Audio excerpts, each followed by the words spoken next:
how a local church is helping those less fortunate before Thanksgiving. I'll tell you more later on the show. A new way to get help for people struggling with depression and suicide. And a look back at the fascinating history of our first firefighters here in Denton. Broadcasting live from the University of North Texas, this is ntTV Nightly News.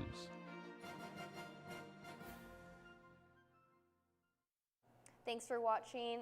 Joining us on ntTV Nightly News, I'm Hannah Gonzalez. And I'm Jose Alonso. The temperatures are dropping and we are now under our first freeze warning of the season. Our weather anchor Lexi Flores has been tracking a cold front and it looks like we're in for a bitter night. Lexi, what's the situation now? That's right, Hannah, and this cold front is bringing in sub-freezing temperatures that are set to begin at midnight tonight and stay until 7 a.m. Temperatures are expected to drop as low as 31 degrees. Be sure to take precautionary measures now to avoid any potential damage from this cold snap. Remember to protect outside water pipes. They should be wrapped, drained, or allowed to slowly drip. That's all I have right now. Stay tuned for more weather updates later in the show. Back to you guys at the desk.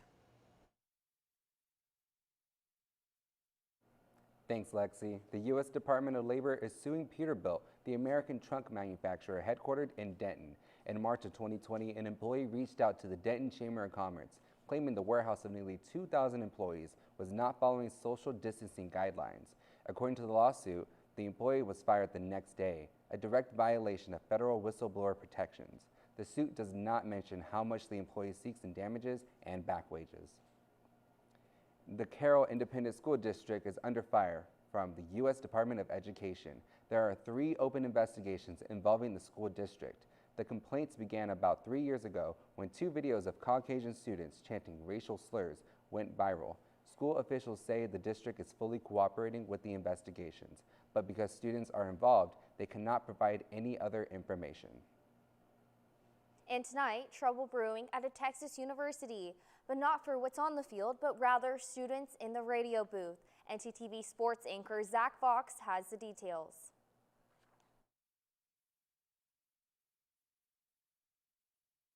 Definitely, Hannah. Texas Tech football has found themselves in some hot water, but despite their lackluster season, it's not for anything on the field, but rather in the radio booth itself. Take a listen. I'll say it right now. The Big 12 does not want Iowa State to lose this game. Yeah, Bob Bowlesby, you need to answer to this. This is ridiculous. Unbelievable. The inconsistency of this referee crew in favor of Iowa State today. Well, I just hope the Tech can come back out after this, score another one, and put this one to bed so this officiating crew can sleep tonight. And they are going to call something. Surely they wouldn't call it against the Cyclones. A lot of movement by Iowa State. Prior to snap, false start, number 57, offense, no 5-yard penalty, still first down. No way. And that was just the tip of the iceberg as the broadcast ridiculed the officiating crew for the entirety of the fourth quarter and the 41-38 Raider victory. The Big 12 has issued a public reprimand of the 2 announcers, and as a result, Brian Jensen and John Harris will be removed from calling this week's game against Oklahoma State. Thanks, Zach. Now that the leaves are changing colors, fall is definitely upon us. That's right, Jose. And now that we're prepared for that freeze warning, let's hand it back over to our weather anchor to see what we should expect for the next 48 hours. Thanks, Hannah. Now we're really only expecting to see those freezing temperatures tonight, but let's take a first look. Right now it is currently at 60 degrees with a wind speed of 10 miles per hour, making it feel just a little bit cooler at 57 degrees. Going into tonight's conditions is when it's really going to set those cold temperatures in. It's expected to be at 33 degrees with a wind speed of 10 miles per hour, and it is going to feel about 28 degrees.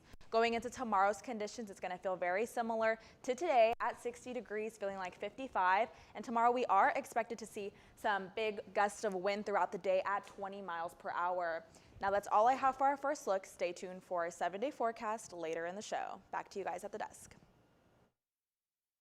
Excited that Thanksgiving dinner is a week from now, but I can't help but to think about those who may not be as fortunate this holiday. Well, it's a good thing that there's a nearby food drive that's already ahead of the game. ntTV's Armando Berry is reporting live at the scene. Armando. Thanks, Hannah and Jose. I am at the community table here at Argyle United Methodist Church. This event is a drive-through food drive that's been going on for the last 3 hours and has about 30 minutes left to go. After serving 350 families last year for Thanksgiving, the community table expects to serve near 500 families this year. Beside me now is Jennifer Stevens, who's an associate pastor at Argyle UMC. Mrs. Stevens, has the food drive gone how you guys expected so far? It's gone great. One of the things that changed for us is about a week ago we found out that it wasn't going to be 500. We're actually expected to see over 700 people tonight. Our church came together, our community came together to give us an opportunity to be able to serve that many people. And God has worked, and we're really excited about that. Absolutely. And what were some of the challenges of putting together an event this massive right before Thanksgiving? It's our goal to provide a home-cooked meal. So that means not buying from a store, not going and ordering from a restaurant. So we had to ask people to fix 700 home-cooked meals. And we're able to provide that today. But that's a challenge. A lot of people, a lot of recipes, a lot of organization. But we have some awesome volunteers. Over 50 volunteers helped us to put this together. Countless other community members. We also have a bag of groceries for every family that drives through today. Our goal is that they have a joyful and happy Thanksgiving, and we're thrilled to be able to provide that. That is so amazing. I thank you guys for that. Thank you so much for your time, Mrs. Stevens. That's all I have from Argyle. Let's send it back to Hannah and Jose in the studio. Thank you, Armando. And now, if you're anywhere in North Texas and need a little help this Thanksgiving, there are many places available, and here's how to find them. Go to the internet and type feedingamerica.org/need help find food. Then up pops a zip code locator. Here in Denton, we type in 76502 and 2 food banks come up, the North Texas Food Bank and the Tarrant County Food Bank. Plus, the website has many other ways to locate organizations giving away food this holiday season. Now, if you want to help out this Thanksgiving here in Denton, you can donate to the Denton County Thanksgiving Meal Drive.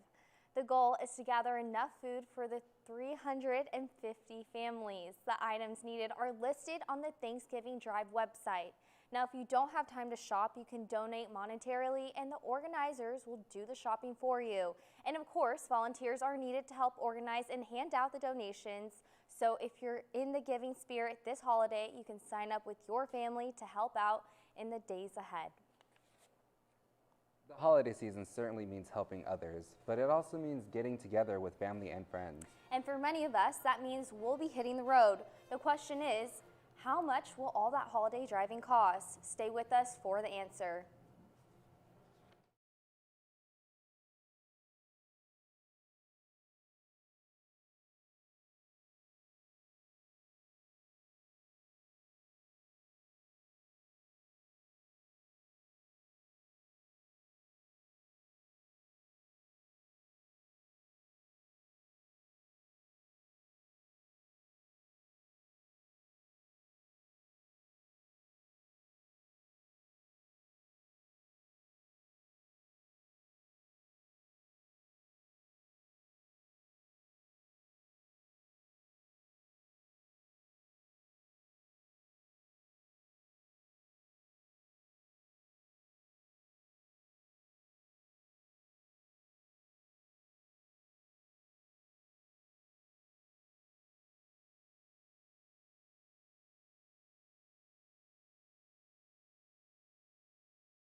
The holidays are a time for joy, but for some, it can lead to serious depression.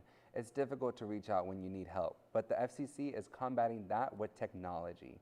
ntTV's Kelsey Clark has more on that. Kelsey? Thanks, Jose. The Federal Communications Commission will soon be making it easier to reach out to the National Suicide Prevention Hotline. This change comes as suicide grows as a public health problem here in the United States. The current number is 1-800-273-TALK. Come next July, the number will change to 988.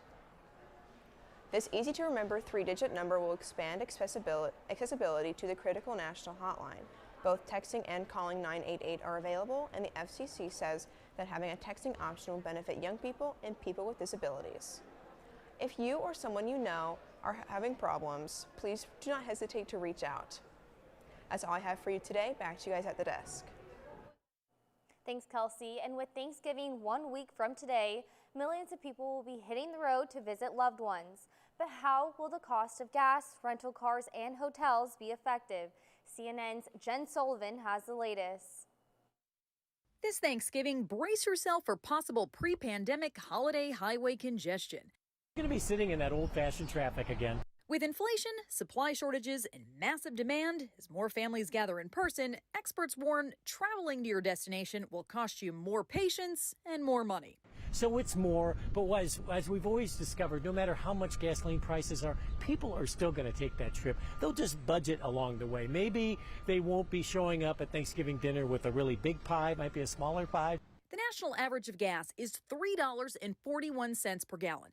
According to AAA, that's more than $1 higher than last holiday season. And if you're renting a car, recent data from the Labor Department shows rental car prices increased 42% this calendar year.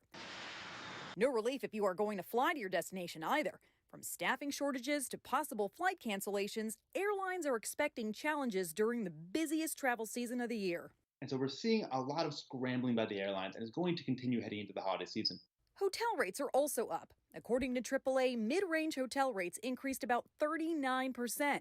And while you may not be able to avoid the higher prices on your road trip, experts say a bit of flexibility can save you a lot of time. Leave early. If you can leave Wednesday before noon, that's great. Or one of the best travel days, if you're only going kind of a close-in trip, leave Thanksgiving morning. For today's Consumer Watch, I'm Jen Sullivan.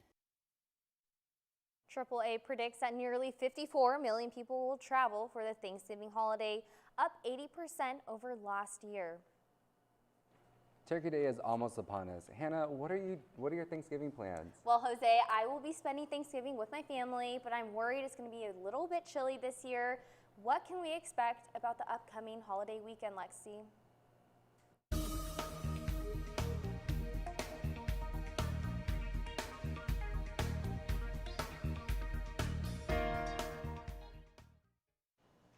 Thanks, Hannah. Now, I'll talk about those Thanksgiving temperatures in just a moment, but let's take a look at our North Texas area. In the area, we all seem to be sitting in those upper 50s going into those 60s. We have Fort Worth a little bit cooler at 58 and now in Dallas at 60 degrees. Taking a look across the state, it seems to be a chilly day in Texas. We have Amarillo getting those cooler temperatures at 51 degrees, and it's a little warmer down in Houston at 67. Taking a look at our 7-day forecast, we do see a sunny and warmer weekend ahead. Now on Thanksgiving, we do see a 30% chance of rain, so just beware of that rain with any of those Thanksgiving plans. Now we do not see any rain this weekend, luckily, and with the clear weather we're having tonight, is the perfect night to see history in our sky. The longest lunar eclipse in 600 years will happen later tonight into tomorrow morning. Kayla Holt is live at the UNT Sky Theater to tell us more about it. Kayla? Thanks, Lexi. Right now I'm in the planetarium and history will be made tonight with the lunar eclipse starting around 1 a.m. And I'm right now with Marcus Thomas. Thank you so much for being here. Thank you for being here in the planetarium with us. Now, what exactly is a lunar eclipse? Well, why don't I show you? We can see up here on the planetarium dome. We'll watch, not in real time. We have a sped up animation to show what is going to happen tonight. So tonight, the Earth is going to get right in between the sun and the moon. And Earth's atmosphere is going to suck up all of the sun's rays, and through a process called Rayleigh scattering, is going to project the red light onto the moon and cast this shadow.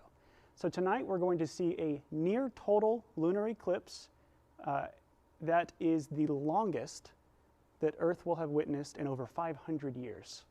Wow. It'll last about 3.5 hours at peak shadow, at peak eclipse. Awesome. And when can we expect to see the next lunar eclipse? Will it happen in our lifetime or we have to wait? It'll happen in our lifetime, likely not one this long, but we get about 1 to 2 a year, and the next one that we will see will probably be next spring, around May. Okay, so Soon. Soon, yes. Awesome. The lunar eclipse will be seen anywhere across the U.S. as long as skies are clear. And you can come out and check out the planetarium every weekend. We have shows Friday nights and all day Saturday every weekend. Look at our Facebook page, Sky Theater, one word, for times and tickets. Awesome. For now, back to y'all at the desk. After the break, we explore a historical museum here in Denton. And a cell phone made for dogs? Stay with us.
You know, Jose, North Texas is filled with many gems, and I'm looking for something fun to do before I leave to visit my family. Well, Hannah, you're in luck because our ntTV reporter Olivia Munson has found the perfect place. Olivia?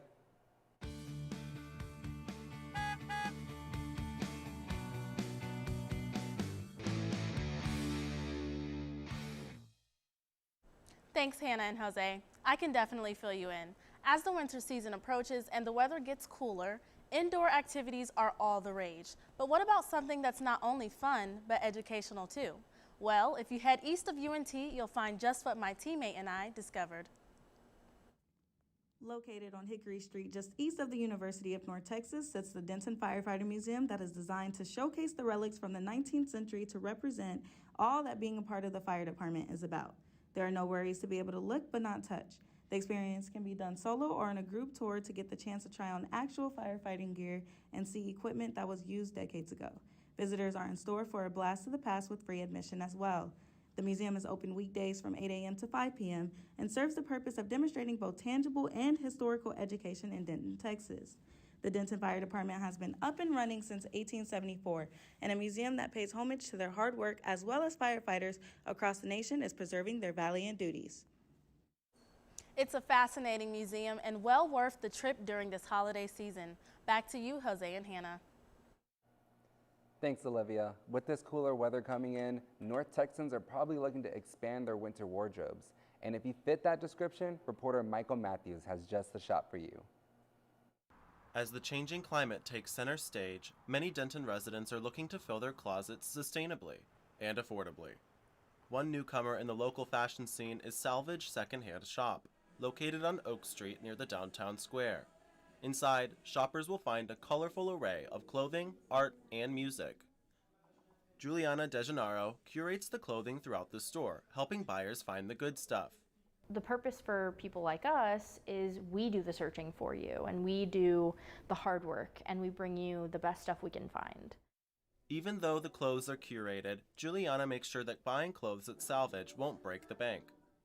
If you go to Forever 21 or H&M and you buy something that's fast fashion for 20 bucks, you could come here and find something that's good quality, that's been pre-loved, and you could give it a second chance at, you know, making you feel beautiful, and it'll be around the same price. Because the clothes are one of a kind, shoppers sometimes won't fit into a garment perfectly off the rack. Juliana doesn't think that should scare potential customers away, though. I think if somebody were to find something here, they could always take it to their favorite alterations place or tailor, because that is something to make secondhand pieces work for you. I don't want anybody to come into my shop and feel like they are excluded. I want them to feel like they are safe. Reporting for North Texas Television, I'm Michael Matthews. The Mean Green volleyball team is bouncing around the Conference USA tournament. That's right, Jose. I heard they're the team to watch, but let's leave the sports talk to Zach Fox. Zach, what can you tell us? Guys, you're absolutely right. North Texas now starts with a clean slate after losing their final 2 games of the regular season. An interview with one of the team's leaders when we return.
Conference USA volleyball tournament has arrived, and North Texas enters as the 3 seed at 15-11 and will battle Middle Tennessee tomorrow at 1. Ahead of the matchup, senior Sarah Hausler looks to finish strong. I think that we're going to come in with a lot of energy this game. I think we're looking to kind of put away what we did at UTEP and show everybody what we really are as a team. And I'm excited coming into this tournament. I think that we have a lot of potential to go really far. And I think that if we're all just on the same page, it's going to go really well for us. It's always good to, I think, visualize where you're supposed to be, but I think it's also important to think about the game that we have, which Middle Tennessee, it can be hard to overlook them. And so I think we just need to focus on being able to execute the little things and then just being able to really come in strong throughout that first game. And so that way we give ourselves an opportunity to go to the next round. Over the past 5 years, the University of North Texas has become something of a powerhouse in a particular sport, but it might not be the sport you expect. UNT Esports entered Collegiate Rocket League in 2017, and ever since, they've kind of been a big deal. Here's ntTV's Edward Brady with more.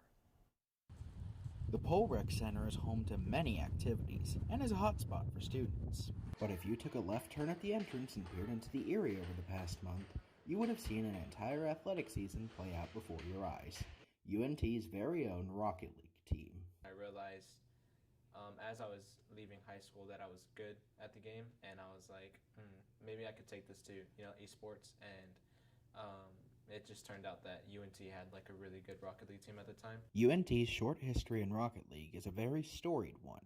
In 4 years of competition with seasons in spring and fall, the program has won their conference 3 times, made it to the CRL National Championship 4 times, and made it to that tournament's finals twice. Typically, we do 3 days a week. Last year, we literally practiced every weekday. This year, the varsity team started the season strong, rattling off 4 straight victories. At the halfway point, UNT was 6-1. The team looked nigh unstoppable.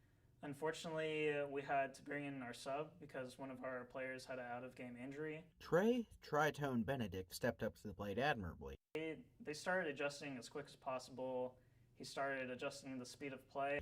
But UNT lost a doubleheader as they limped into the final game on a 3-game loss streak and on the brink of playoff elimination. Fortunately, the team pulled together at the last minute with a 3-2 series win in overtime over Colorado to clinch a playoff berth. In that series, I think was the most time or the most goals I scored throughout the series. On the 1-2-3, and that's going to do it. Unfortunately, their playoff run would be a short-lived one.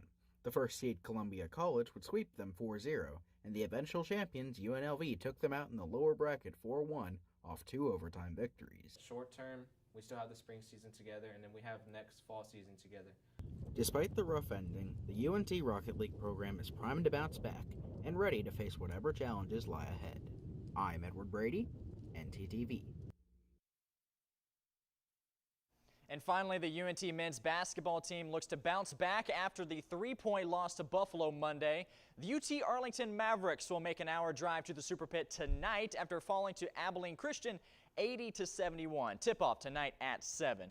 Now, if you're headed to the game, scope around the pantry beforehand for any food to donate to the food drive. That's right. It's called Go Orange Day, where the UNT Food Pantry will have bins all around the stadium to donate any goods, as it is the Homeless and Hunger Awareness Week. Hannah and Jose, if you have any food, add them to my nutrition bars here before I head to the Super Pit, okay?